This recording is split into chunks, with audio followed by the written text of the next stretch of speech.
हम इस वक्त मौजूद है एनफोर्समेंट डायरेक्टरेट ऑफिस के बिल्कुल बाहर और आज एक बार फिर से former chief minister Farooq Abdullah को यहाँ पर क्वेश्चनिंग के लिए बुलाया गया था। जैसा कि आपको इससे पहले भी पता है कि इससे पहले एक महीने की बात करें तो तब भी फॉर्मर मिनिस्टर फारूक अब्दुल्ला जो है उनको यहाँ पर क्वेश्चनिंग के लिए बुलाया गया था और आए दिन ईडी की तरफ से जो है उनको समन भेजी जाती है, उनको क्वेश्चनिंग के लिए, पूछताछ के लिए बुलाया जाता है। और आज फिर से जो है फारूक अब्दुल्ला को यहाँ पर क्वेश्चनिंग के लिए बुलाया गया।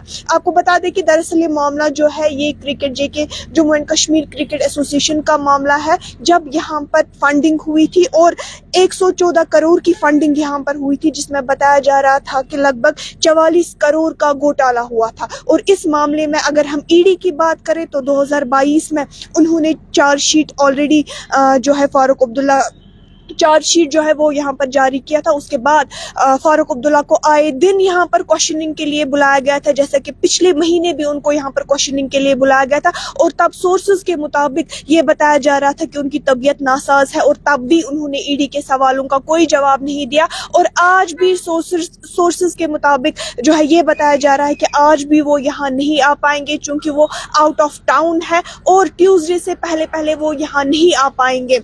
एक बार जो नाजरीन अब हमारा लाइव ज्वाइन कर रहे हैं उनके लिए फिर से बता दें कि हम इस वक्त मौजूद है एनफोर्समेंट डायरेक्टरेट के ऑफिस के बिल्कुल बाहर। और आपको बता दें कि आज एक बार फिर से यहाँ पर former chief minister doctor Farooq Abdullah को क्वेश्चनिंग के लिए बुलाया गया था। ये मामला जो है ये Jammu and Kashmir cricket association का मामला था, जब यहाँ पर फंडिंग हुई थी और फिर इन्वेस्टिगेशन की गई थी, जिस इन्वेस्टिगेशन के दौरान ये पता चला कि वो फंडिंग जो है वहां पर कई सारी पर्सनल ट्रांजेक्शंस हुई है, वो पैसे उनके अकाउंट में चले गए हैं जिनको इस क्रिकेट एसोसिएशन से कोई वाबस्ता नहीं था और कई सारी पर्सनल ट्रांजैक्शंस वहां पर हो गई थी। उसके बाद आए दिन हम देख रहे थे कि फारूक अब्दुल्ला को यहाँ पर क्वेश्चनिंग के लिए बुलाया जा रहा था ईडी की तरफ से, जैसे कि पिछले महीने भी उनको यहाँ पर क्वेश्चनिंग के लिए बुलाया गया था। और पिछली बार भी सोर्सेज के मुताबिक हमें ये पता चला कि वो यहाँ पर नहीं आ पाएंगे चूंकि तब उनकी तबीयत नासाज थी। और आज ये फिर से बताया जा रहा है कि आज वो फिर से यहाँ नहीं आ पाएंगे क्योंकि वो आउट ऑफ टाउन है और ट्यूसडे से पहले वो यहाँ नहीं आ पाएंगे। उन्होंने अपने सोर्सेज के जरिए हमें सोर्सेज के जरिए जो है ये पता चला है कि वो यहाँ नहीं आ पाएंगे।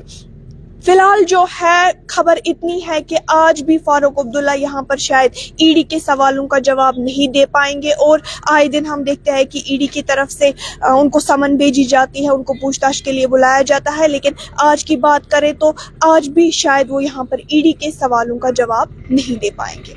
दीगर अपडेट्स के लिए आप हमारे साथ बने रहिए। तामिल इरशाद के लिए कैमरा पर्सन आर के मुगल के साथ महबाबे।